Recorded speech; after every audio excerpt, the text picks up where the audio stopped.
एक श्रापित गांव, एक खोई हुई आत्मा और एक देवी जो अब सिर्फ पूजा नहीं बदला मांगती है। मध्य प्रदेश के जंगलों के बीच बसा कालग्राम एक शांत गांव था। यहाँ के लोग सीधे सादे थे, पर एक बात सब जानते थे। गांव के उत्तर में एक पुराना मंदिर है जहां कोई नहीं जाता। कहते हैं वहां एक देवी की मूर्ति है जिसकी आंखें कभी बंद नहीं होती। एक दिन गांव के स्कूल के पास खुदाई हो रही थी।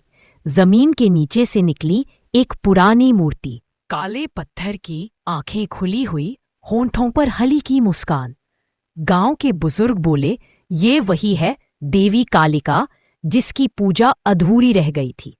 उसी रात गांव की एक लड़की राधा गायब हो गई। अगली सुबह मंदिर का दरवाजा खुला मिला और मूर्ति के पास राधा की चूड़ियां पड़ी थीं। 300 साल पहले कालग्राम में एक बलिदान होना था। देवी कालिका को शांत करने के लिए एक कन्या को चुना गया था, पर बलिदान अधूरा रह गया।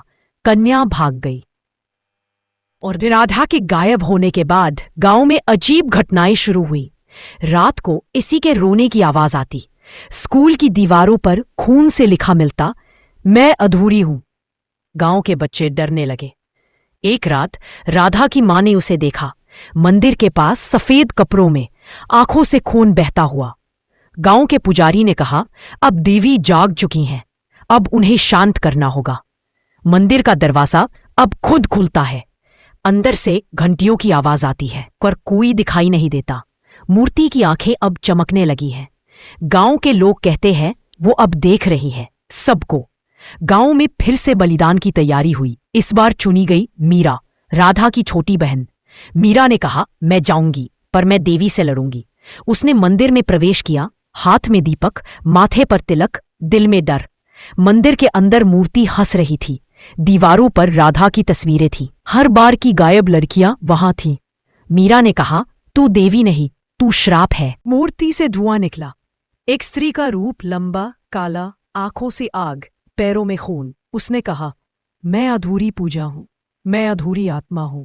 मीरा ने दीपक फेंका, मंदिर में आग लग गई। मूर्ति चिल्लाई, तू भी अधूरी रहेगी। गांव के लोग मंदिर के बाहर इकट्ठा हुए।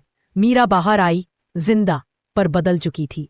उसकी आंखें अब देवी जैसी थी। उसने कहा, अब हर साल पूजा होगी, नहीं तो मैं खुद आऊंगी। गांव में अब हर साल बलिदान नहीं, पूजा होती है। मंदिर का दरवाजा अब बंद रहता है, पर मूर्ति की मुस्कान अब भी वैसी ही है, जैसे कह रही हो, मैं अधूरी नहीं, मैं इंतजार में हूं। अगर वीडियो पसंद आया हो तो वीडियो को लाइक करें, शेयर करें, कमेंट करें और इसी तरह के वीडियोस और कंटेंट आपको पसंद आ रहे हो तो मेरे चैनल को सब्सक्राइब ज़रूर करें। Thank you.